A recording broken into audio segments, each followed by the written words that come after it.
All right, back now to Richard Hoagland. Are you there? I'm here. Okay, good. What I was about to ask you was about some sort of, whether you think there ever might be any way to demonstrate a physical manifestation of your new physics. Oh, not only might there be, there is. Oh, good. There's all kinds of stunning evidence that we're, if not right, well on the way to being right.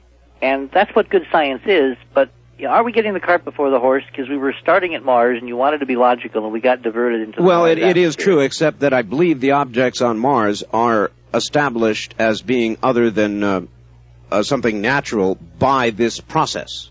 That is one of the ways in which we apparently have done it. So let me try to be logical, and you can interrupt if you think. Sure, go ahead. Okay. During that Viking summer, while the landers were on the surface, at the equivalent of Moscow and Mexico City, doing cores and surface samples and running atmosphere tests and trying to find little Mars bugs in the soil, which turned up nothing. Overhead, the orbiters were orbiting.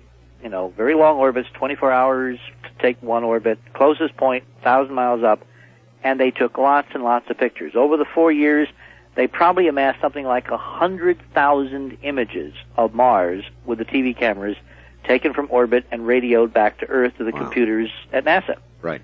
On a few of those frames taken on the afternoon of July 25th, 1976, over a region in the northern deserts called Cydonia, at about the latitude on Mars equivalent to the latitude on Earth I'm talking to you from tonight, which is just outside New York City, 41 degrees north latitude, they found on those orbital frames this remarkable thing that now has come to be known all around the world as the face on Mars.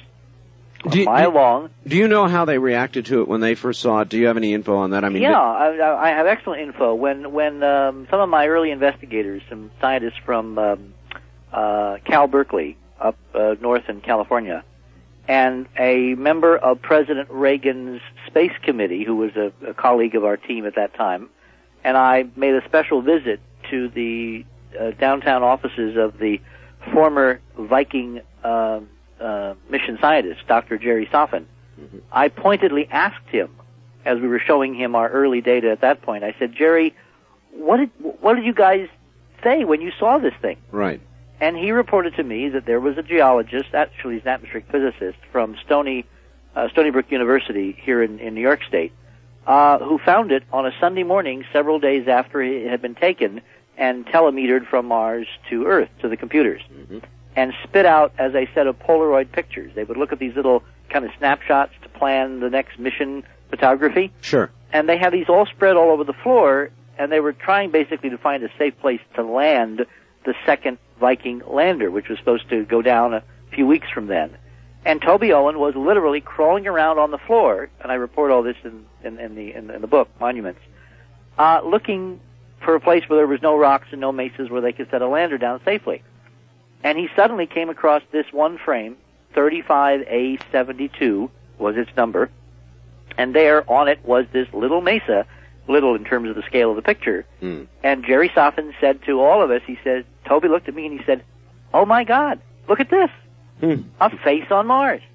And that was the first and last official NASA reaction, Art, in almost 20 years to this data. That's amazing.